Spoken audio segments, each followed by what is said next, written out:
Hi. Today I want to share with you a story about men, who they are and what they really want. And this is also a story about my father's shame and how my father's shame resulted in family secrets that followed for years. But for me, this story begins with a visit to my cousin Gary. I had an upcoming vision quest in Death Valley, and so I flew out early so I could visit with Gary in Palm Desert, California, where he lived. Our fathers were brothers, and while I was visiting, we went for a hike one afternoon. There was a lot of conversation about our family history. Gary was a well known facilitator in Bert Hellinger's family constellations work. While hiking, I had made some comment, and Gary replied, "It's probably because your father feels guilty about his first wife dying." That comment hit me like a brick. I was well over 50 years old, and I had never in my life heard one word about my father having any marriage before my mother. I had no idea what to make of this, but I decided I would check it out.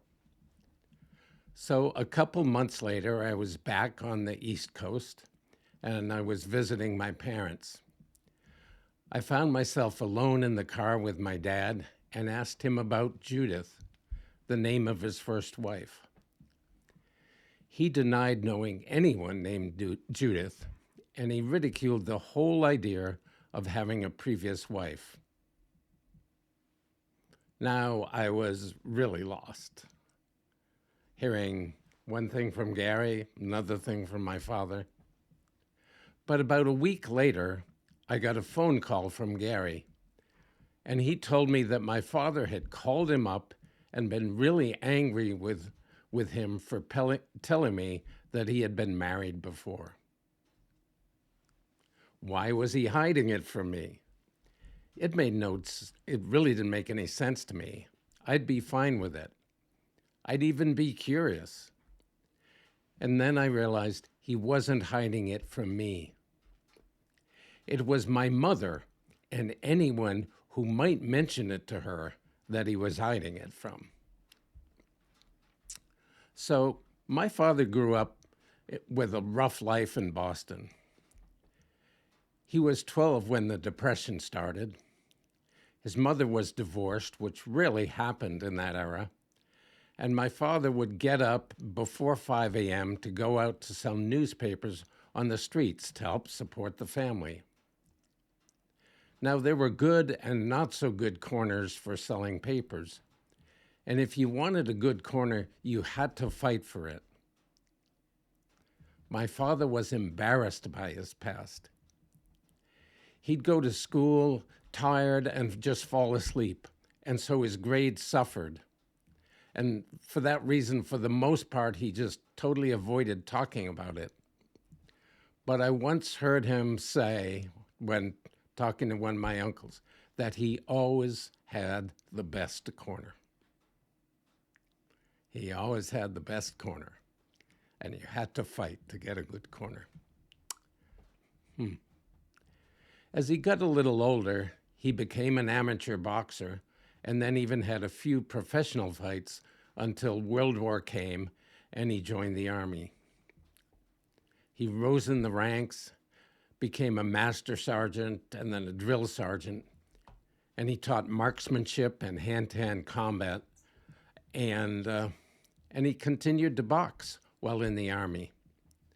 And according to my uncle, he once knocked out the United States Golden Glove welterweight champion in the second round. He rarely spoke about any of it because my mother was an innocent farm girl. Actually, she was prudish in many ways, and I think he wanted to hide that rough and tumble part of his life from her. She certainly would disapprove it, and that was not the man she thought she was marrying. So I'm putting this post up today because last night I had the thought that in some ways I might be living out certain parts of my story, of my father's story, rather. I've been leading men's groups and workshops for decades, and there's a joke that's often stated that goes something like this. A young woman comes up to a bunch of adolescent boys and starts lecturing them, saying, "You boys and men are clueless and don't know how to express yourselves and know your feelings. We women would just love it if you guys were able to express your emotions and tell us what you really want." One of the boys then turns to her and says, "I want to fuck you." And she screams, "Not those feelings." So that's a common, often unspoken experience for men. I've often heard men say something like this. Women say they want to hear our feelings, but they really just want to hear the nice ones and have them stated in just the way they want. And the corollary to that statement is that women do not want to hear our feelings in the way we feel and express them. So, in my experience, when feelings come up in a man, they are often raw and powerful.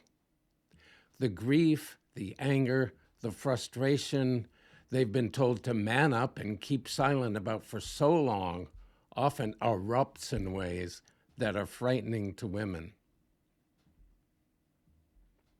I've been in many of those circles with men, and I love my men friends because amongst men, those circles can come up and be heard with people who know that feeling. They don't have to tamp it down. So like I say, I love my men friends because they have heard me and I have heard them in the raw and genuine way that we feel and express ourselves and our vulnerabilities. And I feel closer to them, those men, than I feel to almost any woman I know. I still have a sense of sadness around my dad. I think that the stories around his childhood and early life were courageous and heroic. But he, to not offend or to be acceptable to my mother, felt shame about them and hid them. They were secrets. Because of that, I didn't get to hear them. I didn't get to hear and celebrate those stories. And I'm sad about that. I'm sad for him, but I'm sad about that as well. That I couldn't celebrate those with him because I think they were heroic. And I feel fortunate to have been in circles of men where I've experienced that recognition, acceptance, and welcome that my father never knew. I'm thankful that I have men in my life who have been touched by and can witness who I am and want to be around it. So, Dad, if you're listening, I see you. The struggle of your life, your courage, and your warrior self. I see your heart, and you're a good man. And today, thanks for bringing me into the world and help me become the person that I am today. And it's partly, or a great deal because of you, that I'm doing the work that I've done with men for the last 35 years. Thank you.